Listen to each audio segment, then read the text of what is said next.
আইয়া পড়ছি বন্ধুগণ, দ্য হাউস হাজব্যান্ড। চলুন আজ আপনাদের একটুখানি পুরনো দিনগুলো ফিরিয়ে নিয়ে যাই। আজ ঘুগনি বানাই।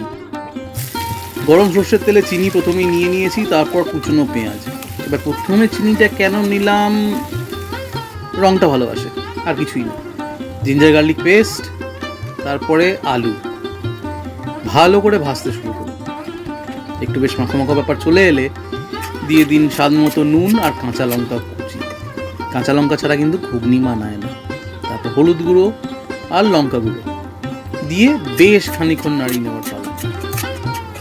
একবার যখন দেখবেন একটা মাখো মাখো ভাব চলে এসছে, পেঁয়াজটা ট্রান্সলুসেন্ট হয়ে গেছে, একটা সুন্দর গন্ধ বেরোচ্ছে, তখন দিয়ে দিন টমেটো কুচি আর আবার কষাতে শুরু করুন যতক্ষণ না টমেটোগুলো একটু গলে গলে আসছে। তারপরে ধনে গুঁড়ো আর জিরে গুঁড়োর পালা।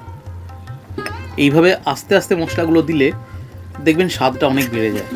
একটুখানি গোলমরিচের গুঁড়ো দিতে ভুলবেন না। ভালো করে নাড়িয়ে নিন। নাড়িয়ে চাড়িয়ে নিয়ে গল্পটা বেশ সুন্দর জমে চলে এলে, রঙটা বেশ সুন্দর লালচে হয়ে এসছে।